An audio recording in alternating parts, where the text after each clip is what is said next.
team race that's up for grabs here is basically 2A, where you've got Waterloo Columbus that has a small lead over Emmitsburg. They've got finalist wrestlers, both of them in here, so we'll keep you apace with that. Lewis Central, obviously the champion on the 3A side, and tell you what, there's a great sight right there. There's Dan Klavitter. Dan Klavitter, the wrestler from Dubuque Senior here. He's about ready to go out for his 103-pound match, and what a competitor he is. It's quite a story, without a doubt. And, of course, quickly, the 1A race has also been pretty much wrapped up coming into this evening. And we'll update those numbers as we continue through this evening. In the meantime, we want to talk to the third member of our broadcast team, BJ Shaven from here in Des Moines. And BJ has more on the way tonight's matches line up for our TV audience. Well, thank you very much, Tim. As a matter of fact, as we take a look at it, these are designated the main matches as proclaimed by the Iowa High School Athletic Association. This is what you'll see on the main screen. In Class 1A, at weight 103 through 125, that'll be the 1A wrestlers. Also in Class 3A, it'll be 130 through 145. In Class 2A, 152 through 189. And then on up, it's going to be determined by us to see how the point standings shake out. Back to you, Tim. Okay. Thanks, BJ, very much. Thanks, as we get ready to get started here. And it's time for what we've waited 4 days for, Jim. A long, grueling grind started on Monday, and here we go. Well, you can appreciate this grueling grind here. It's exactly what it is. These athletes in 1A started on Thursday, and then 3A and 2A have been here since Wednesday evening, so actually Wednesday afternoon for 3A. So it takes a lot to get here, and it's the only opportunity that some of these wrestlers have to wrestle more than once. You know, one time or back-to-back, night. You know, that's a tough thing for them to get used to. Here's the matchups then at 103 pounds in Class 2A. Ben Knight of Sergeant Bluff, a freshman at 40-3, and TJ Sebolt, a defending state champion out of Centerville, a sophomore at 49-0. In the Class 3A bracket, it's David Klavitter, the young man you saw in the wheelchair earlier from Dubuque Senior, a senior, and Russell Weakley of Fort Madison, a sophomore, at that 103-pound bout in 3A. The 2A match, Mark Kist of Eagle Grove, a senior at 32-1, and Jordan Hasenkamp of Twin Rivers, a freshman at 38-1. That's the match that you see on the majority of the screen, and we'll keep you posted on all three matches as we go along. Right here, we're getting started here in 1A action. Actually, we've got the 3A match up there. That's Dan Klavitter here. You can see his style. Basically comes at it fairly low. Okay, now we're back to 1A here. There we go. Our rotation here, and this is where Mark Kist, the exciting wrestler from Eagle Grove here, jumped out to an early takedown here. Now you see him on top, and he's basically controlling very well here. Jordan Hasenkamp from Twin Rivers Bode gets a double chicken wing locked up. Kist, a sixth-place finisher a year ago at the very same weight class, so he hasn't changed. And sometimes you see that with the lightweight kids. The younger, he's just a sophomore, so body hasn't grown a whole lot. Growing into the weight class, yeah. Exactly. Kist of Eagle Grove and Hasenkamp of Twin Rivers Bode, a senior against a freshman. Here you see there down the bottom screen here, Weakley and Klavitter.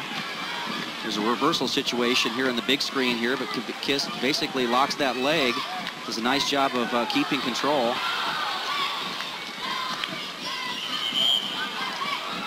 Working that far elbow, pulling it, grimace on the face there. Yeah, these Eagle Grove wrestlers, great tradition in that community as far as wrestlers and a lot of champions, of course, from Eagle Grove and in that community. That whole North Central Conference area just wrestling crazy.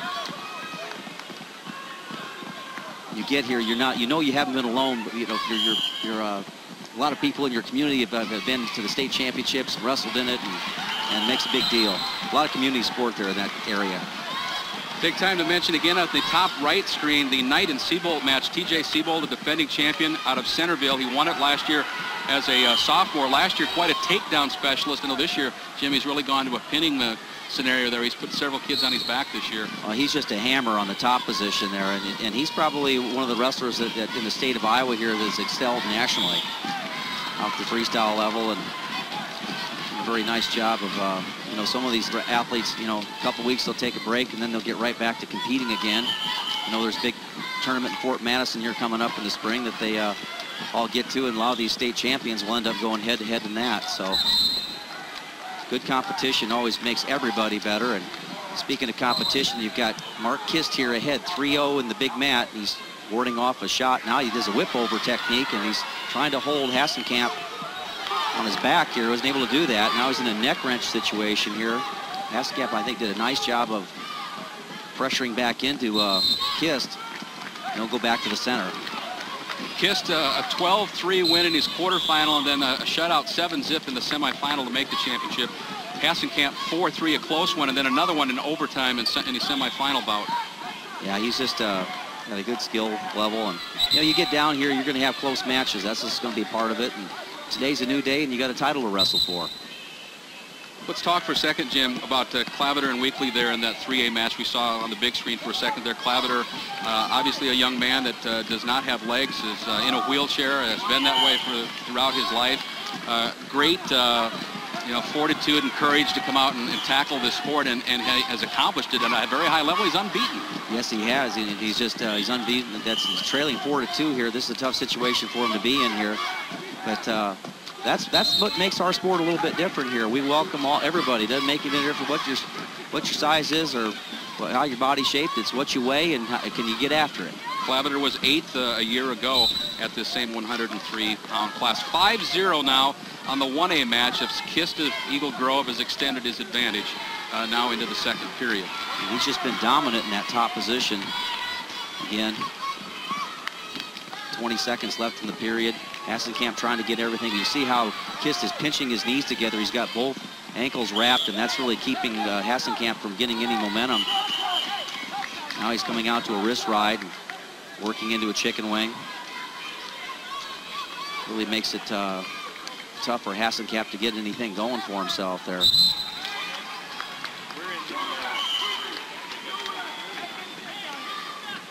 TJ Sebolt here in a bit of a close match up upper right-hand corner. He was a big favorite in this weight class and had kind of a tough match in the semifinal match, and maybe not to the level that he's been used to, but everybody says he's one of the more dominant wrestlers. And this is an interesting story. Dan Gable told me this, that this young man in the upper right-hand corner in top position wrestling for his second state title lost his first 27 matches, 29 matches in a row by pin.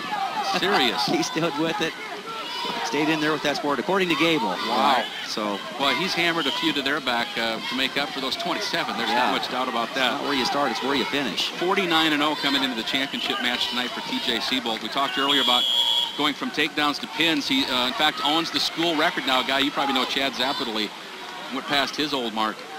Yeah, I tried to recruit Chad. Ended up having a great career with the University of Iowa. Three-time All-American. Still 5-0 now in the 3A match that we see. Right at a minute left in this third period as Mark Kist of Eagle Grove, a sophomore, looks to pick up his first championship after being 6th a year ago in the weight class. And there's a nice single leg attempt there, but he's got his shoelaces flat. Now he's got to keep on driving into the man. He does just that and collects the 2 points. Possibly back points also. No points, I guess, awarded yet, but there's the 2. There's the 2. What Hasenkamp has got to be aware of where he is with regard to his back, and he's getting up a count. Looking for the big move, but you can see with Kist's knee spread out there, he really can't roll him over. He's based out pretty well. It's real difficult for him. And now it's really Kist's decision whether he wants to continue wrestling in this position or just kind of camp out and take the lead and walk home with the title. Coast almost. There's a couple more. 10-0 lead so far. 8 seconds left in the match, so he can feel it now. You can see it in his eyes. The 2A match between Ben Knight of Sergeant Bluff Luton and TJ Sebolt, I should say, in your upper right corner. A close one at 4-3 with 1:20 left now in the third period of that match, as Mark Kist has just become the first champion of this evening. The Eagle Grove sophomore wins the Class 1A 103-pound championship.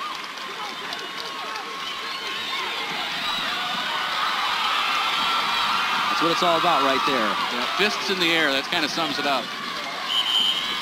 Celebrate with your coach.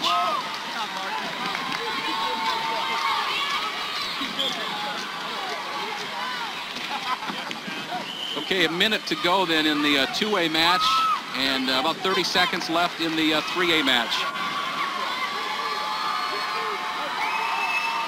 Take a look at the 2A match then between Ben Knight of Sergeant Bluff Luton, a freshman at 40-3, and Sebolt.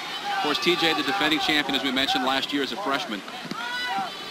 How about that's kind of a unique I was look just at that going to uniform, say, isn't it? They have ice on the back. We just noticed that here this afternoon ourselves. 4-1. See a lot more creativity with wrestling uniforms now.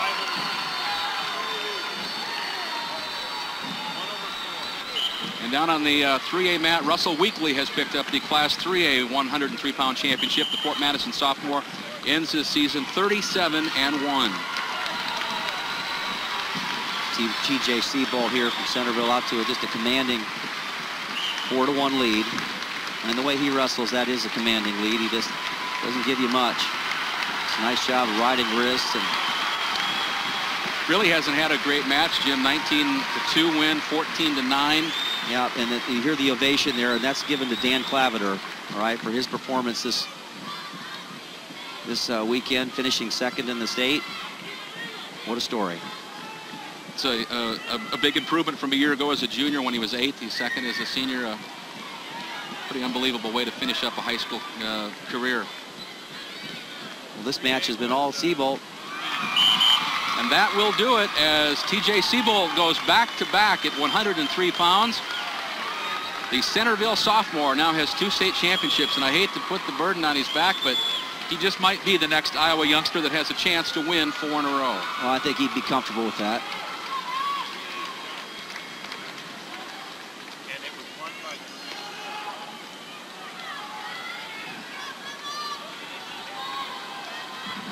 We'll be back with the 112-pound matches after this from your local stations.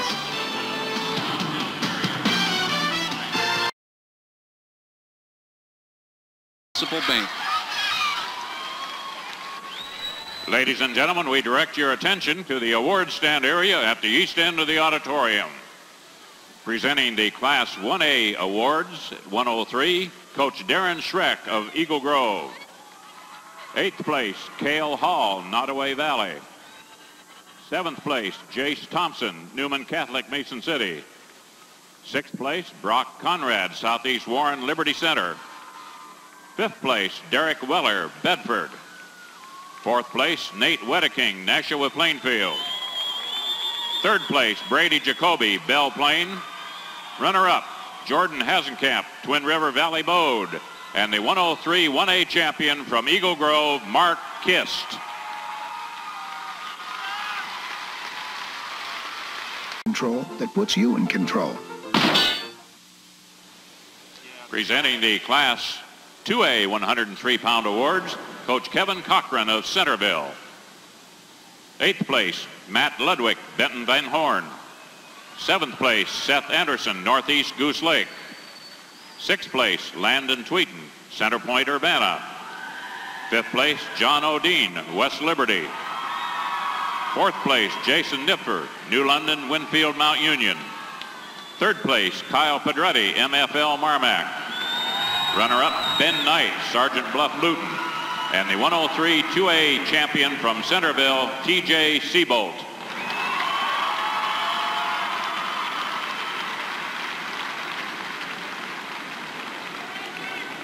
It's time now for the Hy-Vee Taste of the Tournament. And you know what? Sports Illustrated thought so much of the Iowa High School State Wrestling Championships, and why wouldn't they? They wrote a huge article about it. It appeared in this week's edition of Sports Illustrated. It was written by Kelly Anderson. She spent last year here, and she got some great quotes out of this. As a matter of fact, she talked with a girl from Osage, in which she said, they say, if you want to rob a bank in Osage, do it during the state tournament. And one sports writer said that a wrestler here who wants to finish 8th in this tournament would probably win, say, Michigan, if they wrestled in any other tournament, but they prefer to get 8th here. So what a tremendous article is written. So let's get back to wrestling right now because we know it's great action. Presenting the Class 3A 103-pound awards, Coach Ryan Smith of Fort Madison. 8th place, Zach McCool, West Delaware, Manchester.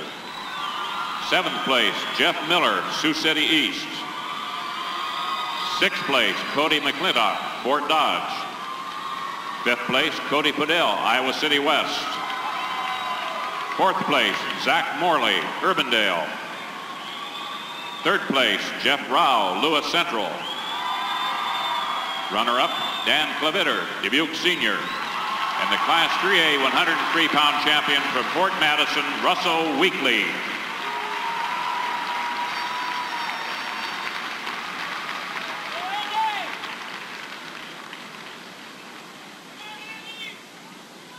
This Thompson Sports broadcast will